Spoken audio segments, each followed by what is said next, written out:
So what I'm talking about is price. There's too many businesses here with integrity, so you can pay your people more, so they can have more life, more fun, more holidays, so they can spend more at the local green groves and what have you. There's too many businesses here. Profit, price. If you put your price up, your profit goes up. And you want to be trying to get somewhere near here. Chris, I can't, you just need more Christmas Eves. You can get to there, you can push the boat out too far. But what I'm saying is next time the phone rings on 5 jobs and you go out to quote this, just for me, for you, just stick 20% on and you'll think, I'll never get the word.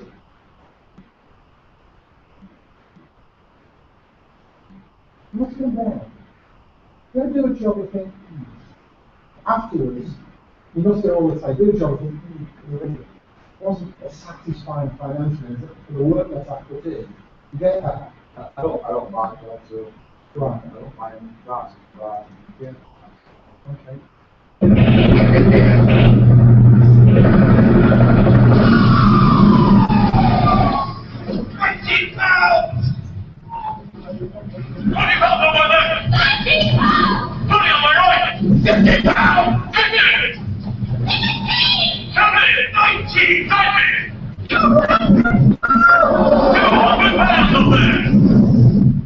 Anyone else?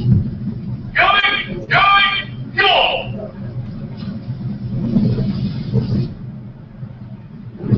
210!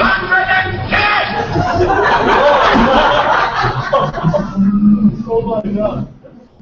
On the fly, everybody goes, it's important to get your price right. And everything, it's massive competition. They can get anything from anybody. You're not the only horse for all sorts of people in the world. If you are, it's not like that.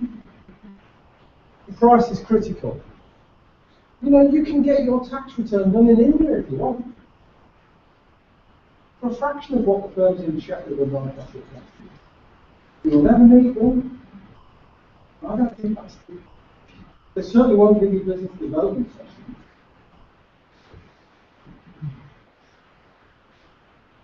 And somebody said earlier, if you're only winning your customers on price, who's talking about?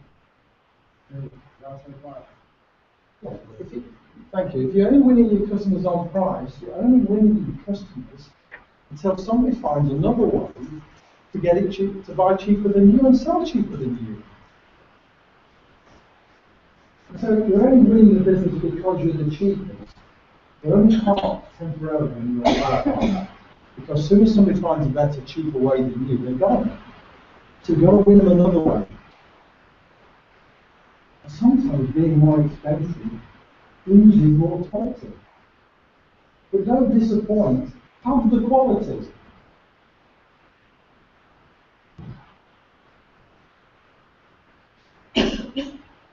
Royston Parker will show you the little pricing model, where when you come to your session, they'll ask you to take your accounts with them, your accounts to the session, and then we'll put your sales figure in there, we'll put your cost of sales in there, and we'll put your overheads in there. You know what the difference between cost of sales and overheads? That's your turnover. Let's say it's the nutrients. Let's just say the nutrients, that's the purchase of nutrients. And that's the overheads, i.e. your office expenses, your accountant, legal expenses, etc. Variable overheads are variable as a result of sales. We put the figures in. Picking a business at random, £180,000 worth of sales, 117 cost of sales, giving you a gross profit of 63,000, overheads of 45,000, and you're making 18 grand of profit. Cool? Nothing unremarkable about that, is there? And this little tool that we've created between us allows you to have a play by sliding the bar, have a play with the price. It doesn't allow you to play by reducing the price, because we don't allow that. That never, ever is a plan for the future. Undercutting the competition. Limiting on price. I actually believe that is never ever. I've never come across a case where I thought it was the right answer. So increase your price by 5%. You would have to lose 12, so you put the trial at 5%, but then see how many customers you have to lose to create the same profit. Still with me? So if you put your profit by 5%, you would have to lose more than 12% of your customers to make the same profit. Now, to me, that's better than where you were before. Because you're getting rid of the crap customers, the ones who are sensitive to your price. So you can work harder to sell more to those customers. Okay, so let's go even further. Let's go a bit further and increase those prices by 12%. You could lose 1 in 4 quarters, 25% of your customers, and still be massively better off. What, 450 quid? No, I can play golf on Fridays. Or get home to see the children, or whatever. That is a much better place to be. But my argument to you is that I'm not saying, I think at 10% wouldn't make any difference to customers anyway. So test it. Not just blanket or send everybody a letter that our price is going by 12% and then hope for the best. That's not a strategic plan. The plan, Chris, is to try it within the next 5 jobs. You'll be amazed. All of you. You can have so much fun with this cursor. Like the cleaning lady we have. She put her prices up by 50%. She lost 3% of her customers.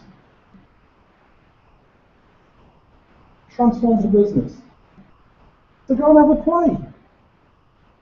Okay? So is this on the website? I'm not answering that.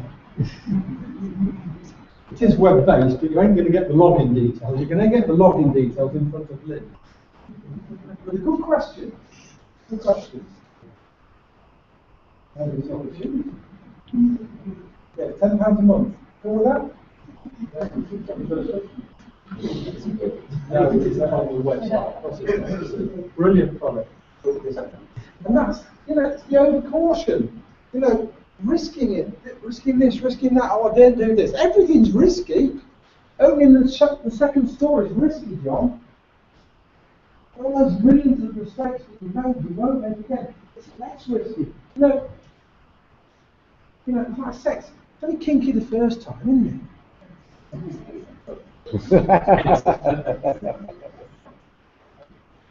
It's not. You try things. It sounds really bizarre to try and get 20%.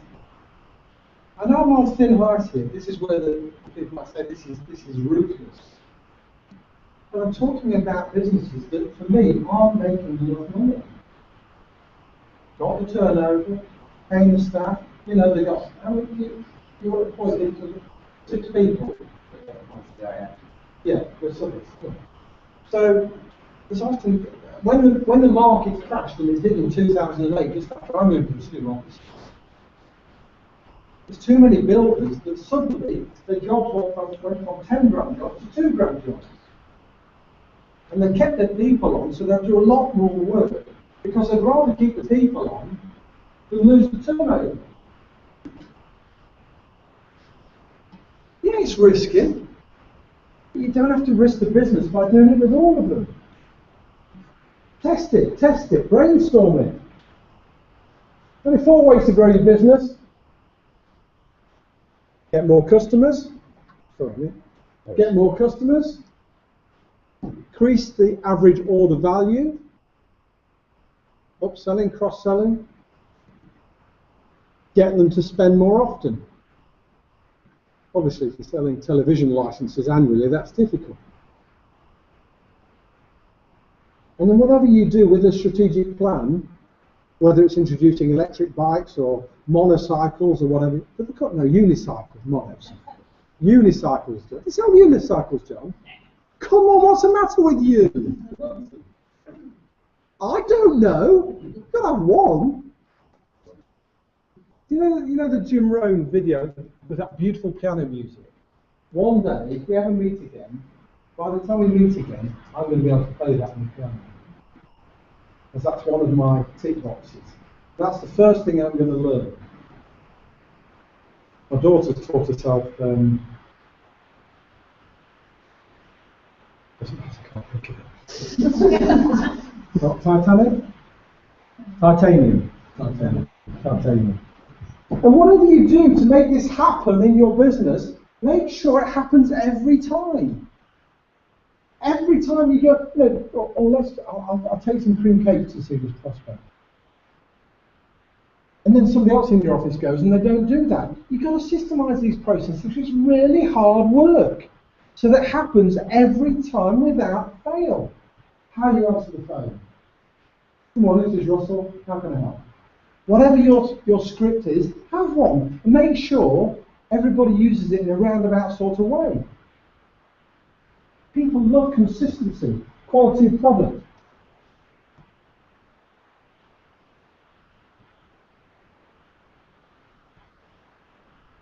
Any ways to grow your business? Referral systems, send them a thank you letter, especially then. Presentations! Guarantees, obviously. And this thing here, it's in your, don't fill it in now, but it's in your pack. When I say, how many ways do you leverage marketing? When I say you talk about how you market your business, you go to networking. Okay? More that quickly. There's so many ways. If you look at that spreadsheet, there's so many ways of marketing your business. And yet, if I said write down how many different ways to market your business, I get you could only come up with 10 or 12 at most. And I'm not saying they'll all work. Facebook and Google Ads. I don't know. You speak to somebody who does know about this stuff, because it does work. I didn't think I could get 50 people in the room using the internet. I really didn't. But we did and can. And we will again. And the reason it's only 50 is because we've not done the bootcamp in Doncaster before. If you want to come back in 6 months and come again for a bit of fun, we'll get more. Because you give somebody it says a story. If you tell a story, if you have a story to tell, people will talk about it.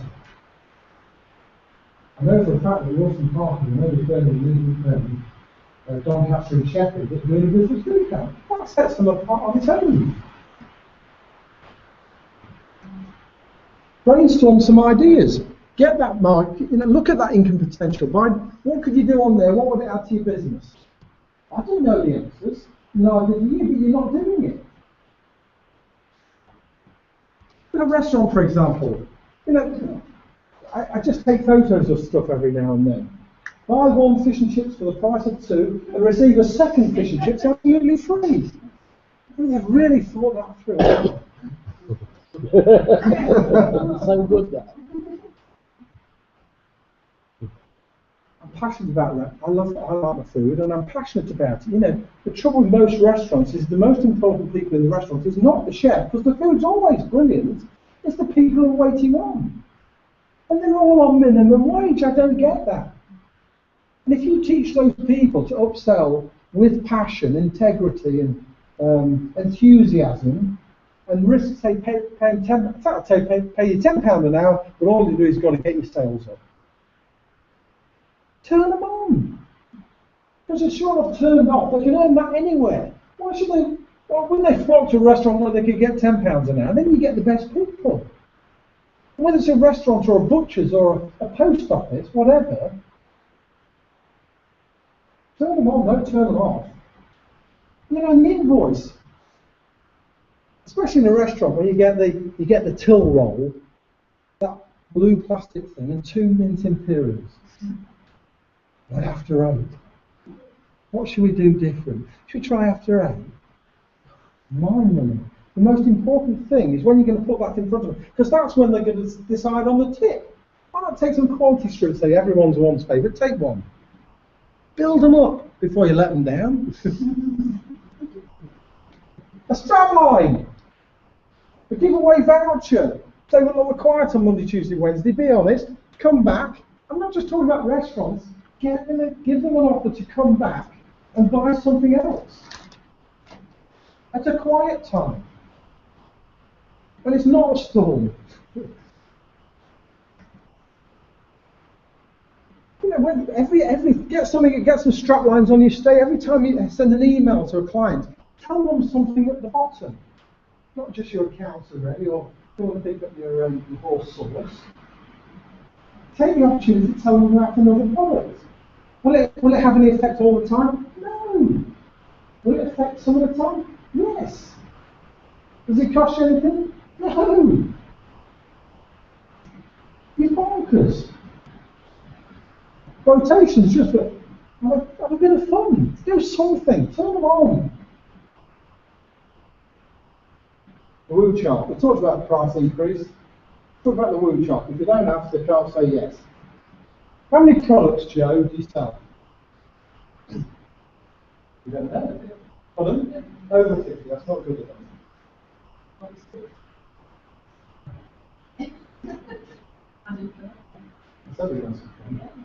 Right. How many different?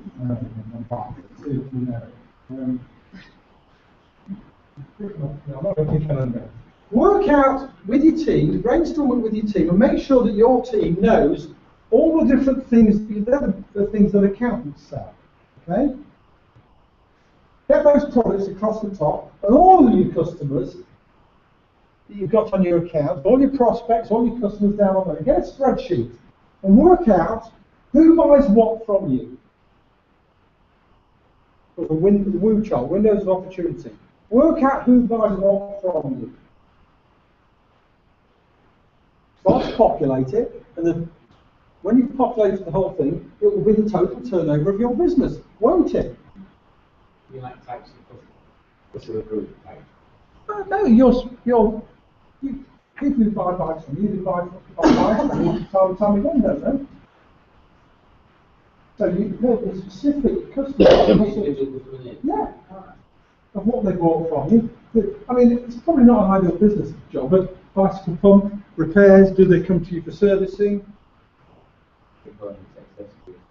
Ka-ching, ka-ching, ka-ching. Ka-ching, ka-ching, ka-ching. And when they come in, systemize it so that everybody in the team says, can I offer a free maintenance survey? Do you have an MOT for a bike? Well, you should do.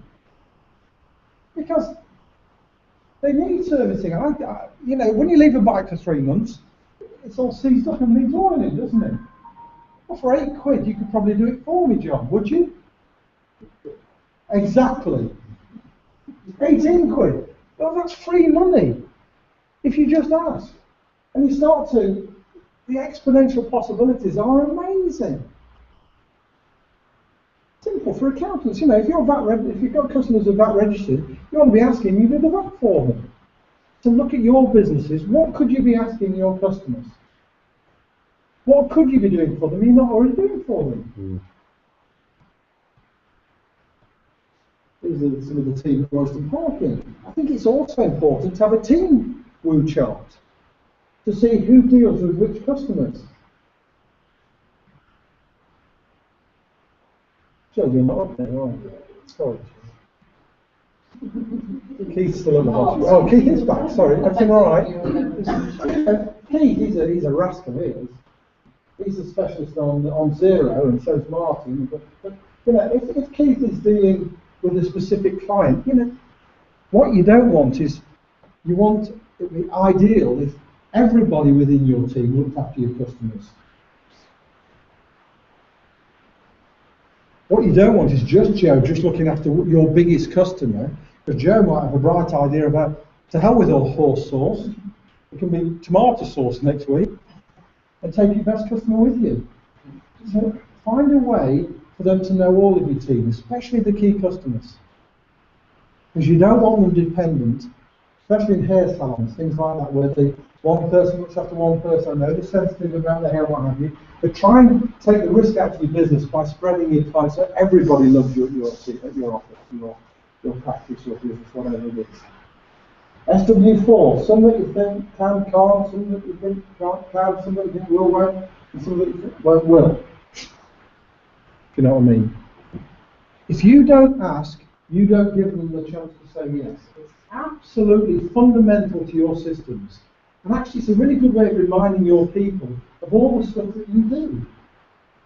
Because the peripheral products that you could have sold, but they weren't on your agenda with your high net worth. To make sure you systemize that thought process, that planned agenda, and there we go. We know what the 80-20 rule is. If you put your price up, I mean, I would go back and think about the clients we want to sack. I'm sorry, doesn't matter how much you charge them, they're just a pain in the butt. You can't polish a turd. You know, if there are, you know, when you price, Chris, this is for you. This is your, that's what you, this is a jumbo jet. There's business class, and there's economy, and there's capital class. You chose on Christmas Eve to fly first class, didn't you? And the customer chose. And when you're pricing up, you know, there's different ways of wrapping it in the word that you do.